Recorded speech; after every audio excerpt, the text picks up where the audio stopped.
गणेश भोईर यांच्याबद्दल मुद्दा मला सांगायचं आहे की आमदार साहेबांचे विवेक पाटील साहेबांचा खंदे समर्थक आपला वाघ गणेशराव जरी पिंजऱ्यात असला तरी एक वाघ पिंजऱ्यातून बाहेर आला की असे चावे घ्यायचे ना आपल्याला विरोधकांना की नक्तर तुटली पाहिजे त्यांची, लक्षात घ्या. आणि त्या द्वेषानं तुम्ही कामाला लागा. या पुढचं राजकीय चावे. दुसरं नाव आहे आमचे प्रदीप तुंगारे, जे शेतकरी कामगार पक्षामध्ये बीजेपी मधनं प्रवेश करतायत. त्यांचंही जोरदार टाळ्यांनी आपण कौतुक करू. शेतकरी कामगार पक्षामध्ये बीजेपी मधनं प्रवेश करतात असं मला बोलायचं होतं. स्लिप ऑफ टंग पत्रकारांनी त्याचा वाव करू नये अशी विनंती आहे. आणि विकास मोरे हा एक उमदा कार्यकर्ता आहे, लाडीचा एक धडाडीचा कार्यकर्ता. आज शेतकरी कामगार पक्षामध्ये प्रवेश करतोय. राम भोईरांना विनंती आहे की आपण त्याचं स्वागत करावं.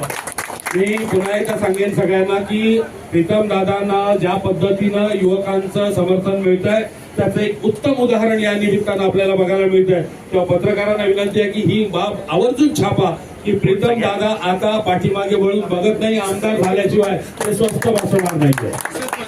त्यानंतर गायकर यांना विनंती करेन, ज्यांच्या प्रयत्नातून हा पक्षप्रवेश घडलेला आहे, मी त्यांना विनंती करेन की आपण आपल्या भावना व्यक्त कराव्यात. जोरदार टाळ्या दशरथ गायकर यांचे. बघा त्याला टॉनिक द्या जरा.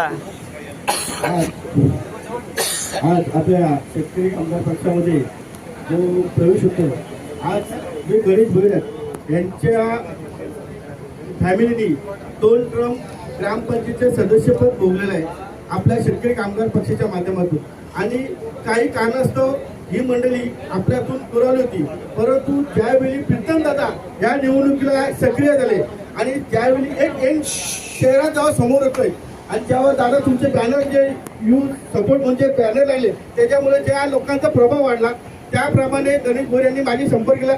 तर दर्शन भाई आपल्याला आता आपल्या पक्षाबरोबर राहणं गरजेचं आहे. त्या दिवशी आमची काही चर्चा झाली आणि ती चर्चा मी आपल्या संबंधित पक्षाच्या वरिष्ठांशी चर्चा केल्यानंतर आम्ही काल मिटिंग करून त्यांनी त्याचा निर्णय केला का आपण यावेळी शेतकरी कामगार पक्षाचे उमेदवार प्रीतमदादा म्हात्रे यांच्या पाठी आपण गंभीरपणे उभं राहायचं. आणि ह्या येणाऱ्या निवडणुकीमध्ये आमच्या एक कराडे बूथवरती जास्तीत जास्त मताधिक्य काढण्याचा त्यांचा स्वतः प्रयत्न आहे. आमचा प्रयत्न काढून देण्याचा त्यांनी शब्द दिलाय.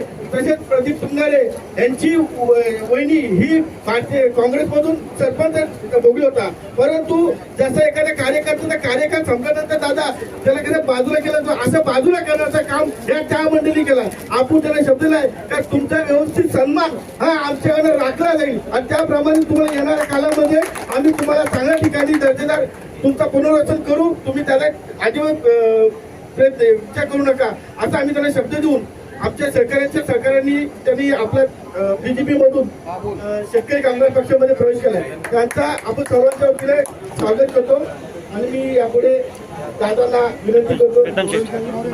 ची सुरुवात आता झालेली आहे.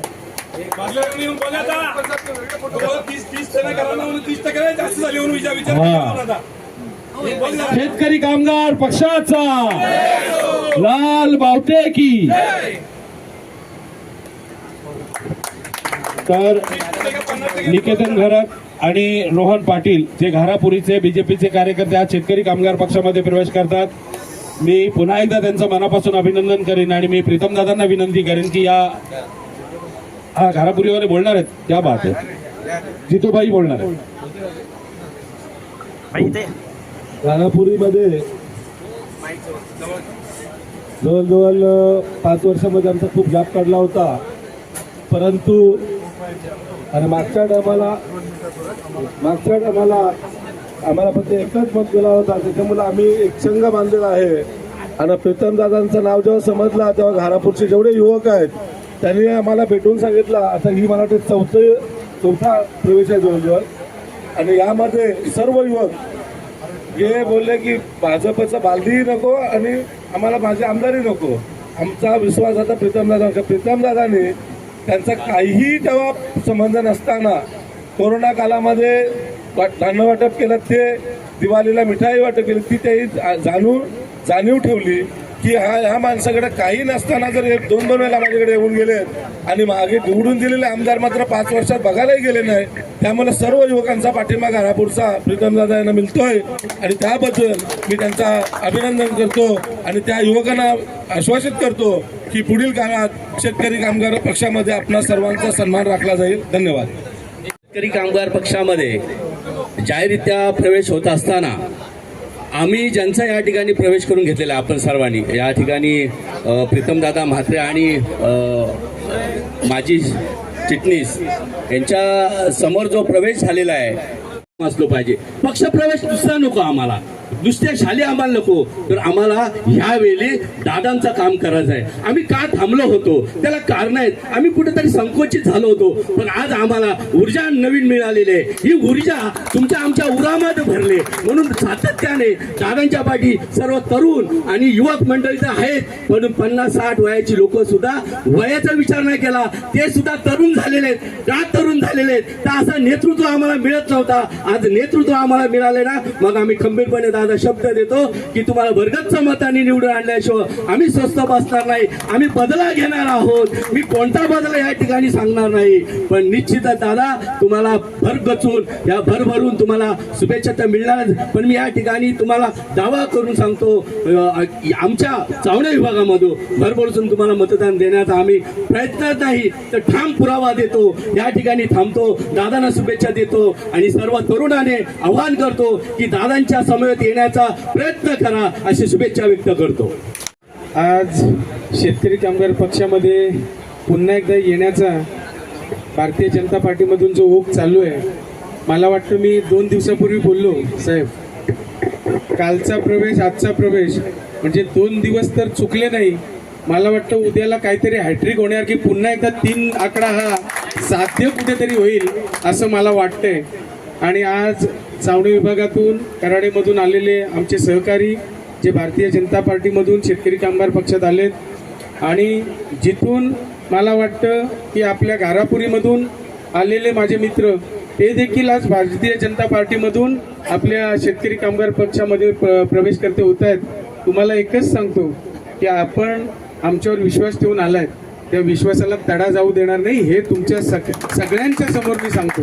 कारण काही गोष्टी असतात की इलेक्शन आलं साहेब की पक्ष प्रवेश करतात, कोणी पैसे देतं, कोणी काहीतरी वादे करतात, पण हे काय तुम्हाला वाद्यांवर आणि याच्यावर आणले नाही. तुम्ही आम्ही करत असलेल्या कामाच्या जोरावर आणि ते बघून तुम्ही आलात, त्यासाठी तुम्हाला मनापासून धन्यवाद देतो. कारण हे पक्षप्रवेश मी तर सांगतो की 30% मी काय हवेत बोललो नाही, 30% तुम्ही सांगा. ज्यावेळी तुम्ही सर्वपक्षीय भारतीय जनता पार्टीमध्ये पैसे देऊन घेतलेत, त्यांना फूस लावून घेतलेत, त्यांची आता या 5 वर्षात कुठेतरी निराशा झाले, त्या जोरावर मी बोललोय आणि ते सगळे मला भेटून गेलेत. आता जरी तुम्ही परत त्यांच्याकडे गेलात काहीतरी आमिष घेऊन की बाबा हे देतो ते देतो इथे लावतो, आता ते आमिषाचे दिवस तुमचे संपले हे देखील मला जगजाहीर सांगावं लागेल. आणि या सगळ्या गोष्टी होत असताना आपण नक्कीच सरळ मनाने आणि स्वच्छ मनाने मी काम करत पुढे चाललोय. आणि तुमच्यासारखी मंडळी सगळी जर सोबत असतील तर मला कोणाच्या बापाला घाबरायची गरज नाहीये हे देखील तुम्हाला सांगतो. आणि हे सगळं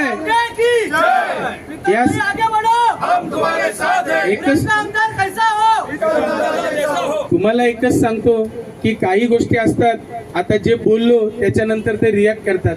मी काही कोणाला नाव घेऊन मोठं करायला मागत नाही, परंतु आज ते खालच्या पातळीवर राजकारण चाललंय.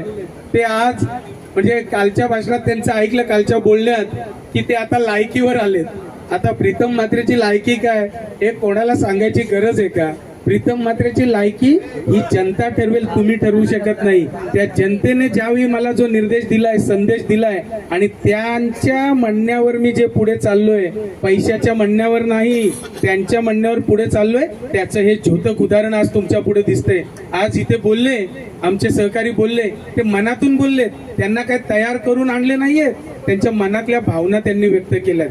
त्यामुळे हे प्रवेश नाहीतर काय असतं, काही जण छुपा प्रवेश करतात आणि मग काहीतरी काम साधून घेतात 30 दिवस आणि मग पुन्हा त्यांना हे करतात. आपण त्यातले नाही, तुम्ही मनाने आलायत, त्यामुळे तुमचं मन आता कोणी किती विरोधक असले तरी ते वळवू शकत नाही, कारण तुमच्यावर जो तुम्ही माझ्यावर विश्वास टाकलाय त्या विश्वासाला मी तडा जाऊ देणार नाही, हे पहिले सांगितलंय. पक्षामध्ये तुम्हाला मानाने सन्मानानेच वागवलं जाईल, तुम्हाला हे देखील सांगितलं. आज बऱ्याच ठिकाणी शेतकरी कामगार पक्षातच 2-3 फळ्या निर्माण झाल्यात, पण ते प्रेमापोटी झाल्यात. त्याचा द्योतक उदाहरण मी 2-3 गावांचे आहेत, मी नाव घेत नाही, परंतु त्यांना सांगितलं की ते कुठल्या पक्षात गेले नाही, ते पक्षाशी एकनिष्ठ आहेत. परंतु काही गोष्टी अशा होतात, एकेका गावात 80-90% शेतकरी कामगार पक्ष आता पुन्हा नव्याने जागरूक झालाय, तर तिथे काही आमच्या सहकाऱ्यांकडून कळवायला फोन करायला प्रॉब्लेम होता, ते उघड सांगतो. तीच त्यांची अपेक्षा आहे, त्यांना बाकी काही नकोय. आणि जे 2 दिवसापूर्वी झाले त्याची पुनरावृत्ती करतो की सोनारी गावामधले जे आपल्या पक्षामध्ये प्रवेश करते झाले, त्यांना गायकरजी महेश बालदींनी पुन्हा 2 जणांना बोलवलं आणि त्यांना नोकरीवरून काढून टाकलं.